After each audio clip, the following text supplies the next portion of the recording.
Can y'all speak on accomplishing your goals and being happy in life despite your family virtually alienating you and making your dreams seem pointless? I got a great answer for you, bro. I do too. Like, have you all ever felt familyless? It's hard to kill a dream, but when no one's there to support it, it seems to become a lot more. Bro, Yeah. all right. This is how you accomplish your goals and be happy in life despite your family alienating you. Bro, you just have to simply respect and accept the choices that people make. Your happiness and your level of accomplishment in life should be based upon what you want it to be. So fuck how they feel altogether, bro. You're absolute like I tell people this all the time, bro. None of us are going into the grave with the people, whether they're closest to us or far, who have opinions of our lives. So, bro, please live this life shit to the best of your standards. Another thing I want to tell you, bro, is a lot of times being alienated brings about a different level of peace, a different level of security, and it often gives you clarity on who really deserve to be in your circle to fucking begin with.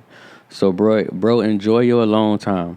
Enjoy the few people who mean a lot more than having like 50 niggas in your circle who ain't worth a goddamn and just want to pull from you but never pour in.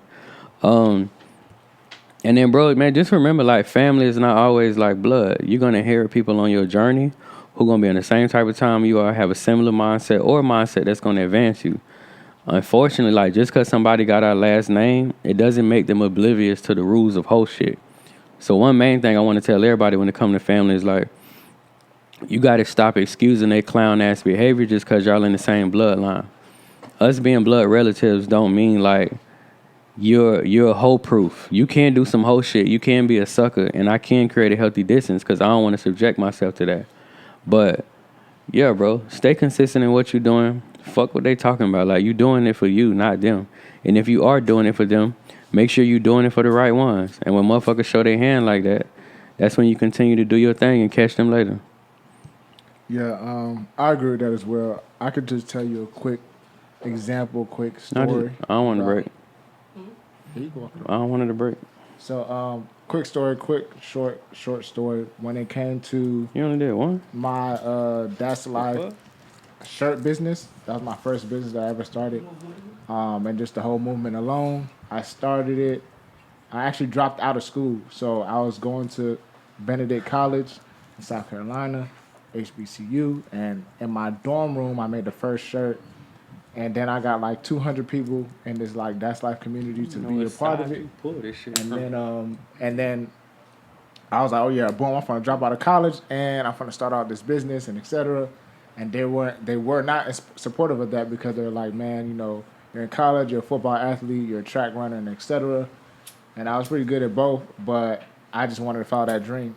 And then, of course, I dropped out for 6 months and I was working at a call center as well as trying to build up the business, making the shirts, branching out, marketing, etc. Didn't really have it all, but I was still trying. And they didn't really believe me. They said, like my mom and my pops, they were like, okay, well, since you're not doing it, since you're not going to college, they still show love. Like regardless, they still show love, but they did not respect the decision of me dropping out, whatever the case may be. And they didn't really understand it. They didn't really fully support it up until the point where it took them 5 years to tell me sorry, basically, because it took me about 5 years to build up That's Life and the brand and how it was in Atlanta. And I went from making these shirts just for me to then making shirts for Clark Atlanta University, Georgia State, Spelman, Morehouse, and etc. And really branching that brand out into what it is now. And I don't make shirts anymore, but the That's Life brand is a brand in its own to where I can leverage it out to do other things, which I'll be doing in due time. But I say that to say that when they first said, "Oh, you needed more things to do. You needed more than That's Life. You needed more than 2 words in order to make a brand, or you needed more." They thought it wasn't good enough, or whatever, to be a clothing line. If I would have listened to them then I would be just playing sports or whatever case to be. But I wouldn't have followed my dream at all. I probably wouldn't be happy and etc. But I chose not letting their feelings get to me because I didn't place value in that at that point in time.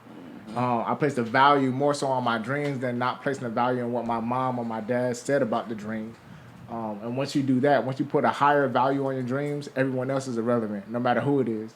And then you follow that dream and you execute it, because there's nobody's lack of belief that's blocking your dream. There's nobody's lack of belief that's gonna block your blueprint. So the alienation, like you were saying, is actually a key point in time.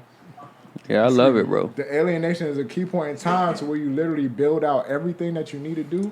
And once it's built out, you have that blueprint. There's no one that can come in and kind of mess up that blueprint. There's no distractions, because you already know where you're going. You know where you're headed. You know where the end goal is at. But when you do have all these distractions or people who are doubters, then you would start to then doubt yourself.